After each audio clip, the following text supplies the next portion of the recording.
बड़े अच्छे साइंटिस्ट थे। अपनी लैब में अपनी सोच में हर तरीके से अपना उन्होंने करा। फिर 4 दिन के बाद है कहने लगे मुझे ऐसा कुछ भी नहीं दिखता जिसका बाद ना हो, सबका बाद हो जाता है। जो विज्ञान की प्रक्रिया उन्होंने विज्ञान की प्रक्रिया के तहत देखा, उन्होंने कहा बाद में तो कुछ बचता ही नहीं है, सबका बाद हो जाता है, कुछ नहीं बचता। इसलिए मुझे लगता है जो ट्रुथ है वो ये नथिंगनेस, कुछ नहीं, शून्य जिसे कहते हैं, वही है लगता है। क्योंकि कुछ रहता ही नहीं बाद में। तो बोले मेरे बस मैं हमने तो यही निष्कर्ष निकाला है कि बाद में कुछ नहीं बचता। गुरुजी ने उन्हीं की तरफ संकेत किया, कहने लगे आप तो हो, आपका तो बाद नहीं हुआ। उनको ऐसे लगा जैसे चमत्कार हो गया। बात तो सही है। सारे जो बाद प्रक्रिया, सारे बाद का जो साक्षी रूप से आप हैं, जो सारे बाद प्रक्रिया को सारे बाद करने के बाद में भी बाद करने वाला तो रहता ही है, उसका थोड़ी बात हुआ। जो सारी प्रक्रियाओं का साक्षी है, सारे विज्ञान के सबका साक्षी है। और उन्होंने कहा ये आपका साइंस नहीं बताएगा, ये आपको साइंस तो वहां पे आके समाप्त हो गई। उन्होंने कहा ये शास्त्र बताएगा, इसका ये वेद बताएगा आप। उन्होंने कहा, फिर उन्होंने निद्रा का एग्जाम्पल दिया। उन्होंने कहा निद्रा में सबका बाद हो गया, सारा भौतिक जगत चला गया, सब अव्यक्त अवस्था में चला गया, सबका बाद हो गया, लेकिन अ, आपका बाद नहीं हुआ। क्यों? जब आप उठते हैं तो आपको कहते हैं बड़ा अच्छी नींद आई। ये कौन है कहने वाला? ये उस समय था, ये निद्रा में था, सारे जगत का बाद हो गया था, लेकिन निद्रा में जो सारे बाद का जो साक्षी रूप से जो वहां पे था, उसका बाद नहीं हुआ। इसलिए तो कहते हैं बड़ी अच्छी नींद आई। तो उन्होंने कहा आप यू आर द सत्यम। यू आर द सत्यम मतलब शरीर की दृष्टि से नहीं, उस आत्म तत्व की दृष्टि से आप ही सत्य हैं, दूसरा कोई सत्य नहीं है। आपका कभी बाद नहीं होता। इसलिए नेति नेति प्रमाण है ना, ये प्रक्रिया है, नेति नेति। भाई जो देखा ये मैं नहीं, ये मैं नहीं, ये मैं नहीं, ये मैं नहीं, ये मैं नहीं, कुछ नहीं मैं, सबका बाद हो गया। मन नहीं, बुद्धि नहीं, बुद्धि के विचार नहीं, भावनाएं नहीं, सब सबका बाद हो गया, सारी अवस्थाओं का बाद हो गया। लेकिन जो अवस्थाओं का जो साक्षी है उसका कभी बाद नहीं हुआ, वो हर काल में है। वो सृष्टि के आरंभ में था, सृष्टि नहीं थी तो वो था, सृष्टि है तो वो है। और सृष्टि चली जाएगी, अव्यक्त में चली जाएगी, विलय हो जाएगा, तब भी वो रहेगा, तब भी वो तत्व रहेगा।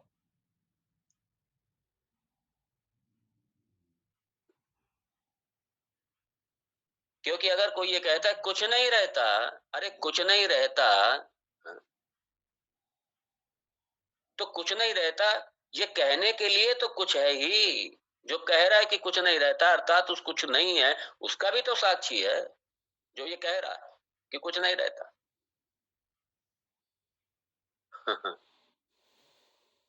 तो वो ऑब्सेंस का और प्रेजेंस का,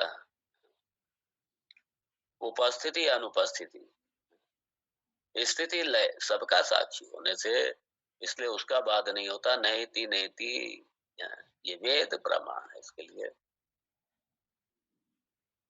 और इसलिए चैतन्य का, उस चैतन्य तत्व का, उस साक्षी तत्व का निराकार होने से, निर्गुण होने से, ना तो आप उसको कोई आकार दे सकते हैं, ना ही उस पर आप कोई विशेषण दे सकते हैं। इसलिए वो निर्विशेष है, निराकार है, निर्गुण है वो। और शास्त्र प्रमाण से जाना जाता है, इसलिए ये विद्या है। ये लक्ष्मण को भगवान राम यही विद्या दे रहे हैं। ये षट भाव विकार रहिता चैतन्य तत्व, ये सारे विकारों से परे, सारे विकारों का दृष्टा होने से, साक्षी होने से, देहिनोऽस्मिन् यथा देहे कौमारं यौवनं चरा तथा देहांतर प्राप्ति धीरस्तत्र न मुह्यति। तो सर्वगतः अयम अद्वयः आनंद स्वरूपः स्वयं प्रभः सुखात्मिका है। तो ये जो सुखात्मका मतलब आनंद स्वरूप, आनंद स्वरूप, अनंत स्वरूप, स्वयं प्रभः स्वतः सिद्ध, स्वयं प्रकाशित,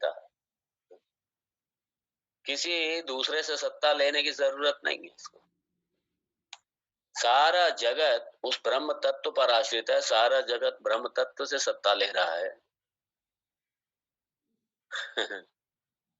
और सत्ता की दृष्टि से ही कहा जाता है, जब हम कहते हैं ईशावास्यम इदम सर्वम ब्रह्ममयम, तो सत तत्व की दृष्टि से हम कहते हैं कि इदम सर्वम ब्रह्ममयम, ये सारा ब्रह्ममय है। क्यों? क्योंकि सत पर अधिष्ठित है सारा संसार। मूल में एक सत तत्व ही है जिस पर सारा संसार अपनी सत्ता ले रहा है, सारा संसार जिसे सत्ता ले रहा है, उस सत तत्व, वही सत तत्व आप हैं, दूसरा नहीं है कोई। इसलिए सर्वगता, इसलिए अद्वयः, द्वैत नहीं है, हाँ अद्वयः, एक ही तत्व है। आइए देखें अगला श्लोक। एवं विधे ज्ञानमये सुखात्मके कथं भवो दुःखमयः प्रतीयते अज्ञानताध्यासवशात् प्रकाशते ज्ञाने विलीयेत विरोधतः क्षणात्। भगवान यहाँ स्वयं शोक कर रहे हैं। भगवान अफसोस हो रहा है भगवान को। भगवान कहते हैं मेरी समझ में नहीं आता, इतना आनंद स्वरूप, इतना सुख स्वरूप हमारा ये स्वभाव है हमारा, मूलतः आनंद, आनंदमय, आनंद ही है, मैं आनंद हमारा स्वरूप है, सुख हमारा स्वरूप है। लेकिन भगवान कहते हैं बड़े अफसोस की बात है कि ये आनंदमय, ये ब्रह्ममय आनंदमय है, सर्वगता स्थाणु अचल सनातन, ये ये पूर्ण होकर के अपूर्ण बना बैठा है, जिसका स्वरूप ही आनंद वाला है, जो आनंद जिसका स्वरूप ही है, स्वभाव है जिसका, और वो दुख वाला हो गया, ये कैसे हो गया? इसलिए भगवान ये कारण बता रहे हैं कि हम हैं तो सुख स्वरूप, लेकिन हम जिंदगी भर रोते रहते हैं, जिंदगी भर कराते रहते हैं, शिकायतें करते रहते हैं, समस्याओं में जीते रहते हैं। नानक दुखिया सब संसार जिससे मिलो वो अपना दुख कर, अपना रोना रो देगा। और दुख का कई बार इंसान जो है ना, अपने दुख से थोड़ा मुक्ति पाने के लिए, थोड़े समय के लिए मुक्त होने के लिए, वो अपने रिश्तेदारों के पास चले जाते हैं, मित्रों के पास चले जाते हैं। किसके लिए? या अपने किसी ऐसे के पास चले आते हैं जिससे वो अपनी दिल की बात कह सकता है। और वो जब दुखी होते हैं, परेशान होते हैं, फिर वो अपनों के पास जाते हैं, अपने ही याद आते हैं। और फिर जाएगा, डायरेक्ट नहीं जी कहना शुरू कर देगा, थोड़ी देर बैठेगा, बातचीत करेगा, वो अगला कहेगा कैसे आए बताइए। फिर ये क्या करेगा, ये अपना दुख सुनाना शुरू कर देगा और समझता है कि मैं बहुत सबसे ज्यादा दुखी हूँ, मेरे से ज्यादा दुखी कोई नहीं है। और जिसको जब अपना दुख सुनाना शुरू करते हैं, अगला वो मेरे से ज्यादा दुखी है, वो अपना जब दुख सुनाना शुरू करता है तो मुझे लगता है यार, ओहो, तो फिर मैं कंसोल है, यहाँ मुझे सांत्वना मिल जाती है, वो खाली मैं ही दुखी नहीं हूँ, ये मेरे से ज्यादा दुखी है, मुझे सांत्वना मिल जाती है। यही लोग इसी तरीके से दुख सुख अपना सुना करके हल्के होते रहते हैं।